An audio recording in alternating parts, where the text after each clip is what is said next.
Imagine this. It's Valentine's Day. You're single, you're alone, and you're a gravedigger working the night shift.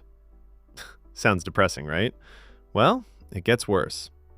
You're packing up your shovel, ready to go home and drink yourself into a stupor, when suddenly, the ground starts screaming. Not a ghost, not a zombie, a woman, screaming for help from inside a fresh grave you literally just filled in. Today, we are talking about Valentines Slay by Navessa Allen. It is the story of a man who digs up the love of his life, a woman who decides that the best revenge is living well, and maybe a little breaking and entering, and the most unhinged, trauma-bonded romance I have read all year. Buckle up, it's about to get messy. Okay, so usually when we talk about second chance romance, we mean like, oh, they broke up in college and met again at a bakery. No.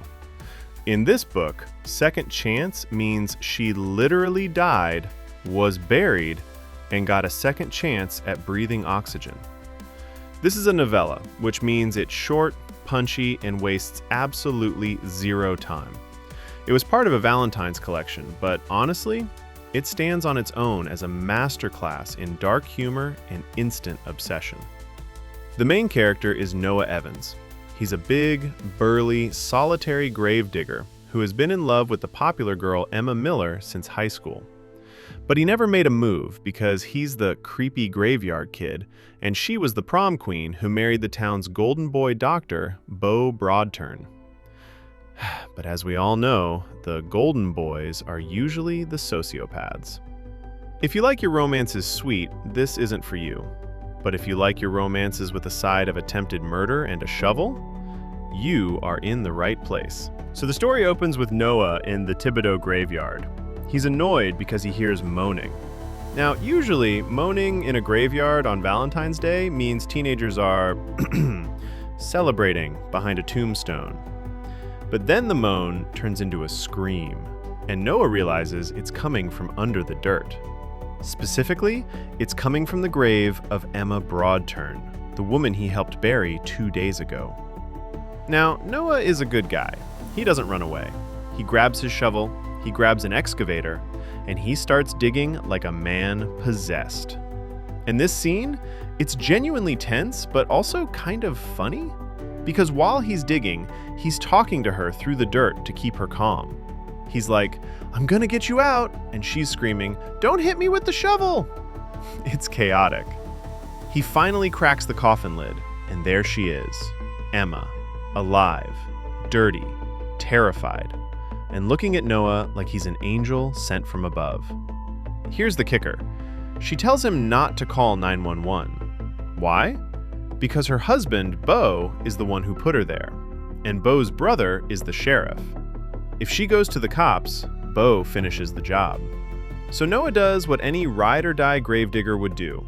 He scoops her up, puts her in his truck, and takes her to his secluded cabin in the woods. Now at the cabin, things shift from horror movie to cozy caretaking very fast.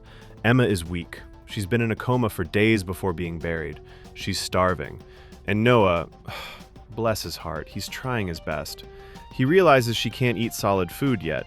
So what does this man do? He takes leftover beef stew, puts it in a blender, and serves her a meat smoothie. I cannot make this up. And the wildest part? She drinks it, and she likes it. That is how you know this is true love.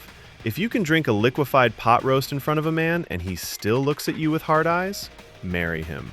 So Emma gets cleaned up. They have this incredibly intimate scene where Noah helps her shower. Not in a sexual way, but in a you are too weak to stand way. But of course, because this is a romance novel, the tension is thick enough to cut with a knife. She sees his tattoo.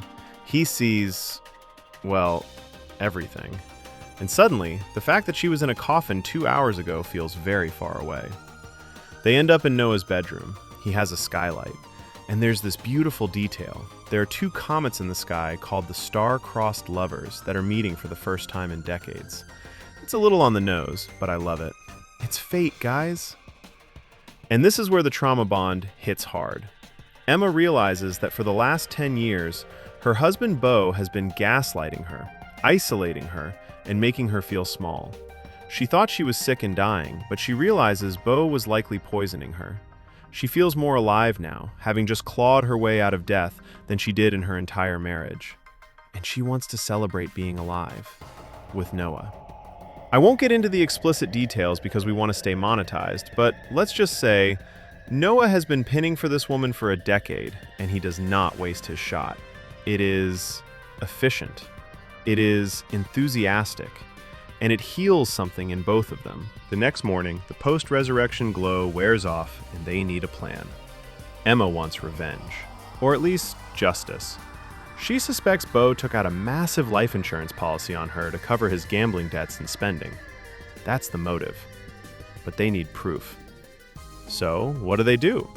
Do they call a lawyer? No. They dress in all black and break into Bo's mansion. This part is stressful. They're creeping around this massive house that Bo bought with money he didn't have. They get to his office. They're looking for papers. And then, the front door beeps. Bo is home. He wasn't supposed to be home. He was supposed to be at the hospital. They hide in a guest room closet. And this scene is straight out of a thriller. They can hear Bo walking up the stairs, the floorboards creaking, and he's carrying a shotgun. This man just buried his wife, and he's walking around his house with a shotgun? He knows he didn't finish the job. He's paranoid. Bo finds them. Or rather, Noah jumps out to protect Emma, and we get the showdown. Bo sees Emma and tries to gaslight her while holding a gun. He literally says, "Baby, you're confused. You had a nightmare." "Sir, you put her in a box in the ground. That is not a nightmare. That is a felony." Emma is having none of it. She screams at him. She tells him she knows about the money, the poisoning, everything. Bo snaps. He attacks her. And Noah? Noah sees red. They get into a brutal brawl, fists flying, furniture breaking. At one point, Emma smashes a picture frame over Bo's head. Yes, girl! The fight spills out onto the landing at the top of the stairs. The railing is already loose because, remember, the house is falling apart just like Bo's finances. Noah and Bo are grappling. The gun goes off, luckily missing everyone. And finally, Bo lunges, misses, hits the railing, and snap. The railing gives way. Bo falls 3 stories down. And the book describes the sound of him hitting the floor as like a melon splitting. Splat. No more Bo. So now there's a dead body in the foyer. The police come, and miraculously, they believe Noah and Emma. Why? Because the evidence is overwhelming. The poisoning in her hair samples, the forged insurance documents, the fact that Noah and Emma look like they've been through a war zone. The golden boy doctor is revealed to be a monster. And for once, the system actually works.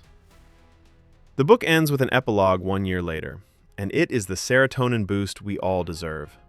Noah and Emma are living together in the cabin. The town knows the truth. They've moved on.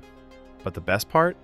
Noah, this big, tough gravedigger, surprises Emma for Valentine's Day. She brings home 2 kittens she rescued, and he reveals he also adopted 2 kittens for her. So now they have 4 kittens. It's chaos. It's perfect. And on one of the kittens' collars, a diamond engagement ring. Here is why I love Valentines Slay. It's completely over the top, yes, but underneath the murder and the meat smoothies, it's a story about realizing your own worth. Emma spent years thinking she was weak, sick, and unlovable. It took literally dying for her to realize she was strong enough to survive anything. And Noah? He represents that love that sees you at your worst, literally covered in grave dirt, and thinks, yeah, that's the one. Plus, the villain falls down a flight of stairs. And honestly, sometimes that's just the kind of happy ending you need. If you want a quick, spicy, unhinged read that you can finish in one sitting, pick this one up. Let me know in the comments, what's the wildest meet cute you've ever read? Does digging her up take the #1 spot? I think it might. Don't forget to like and subscribe for more unhinged book summaries. I'll see you in the next one. Bye!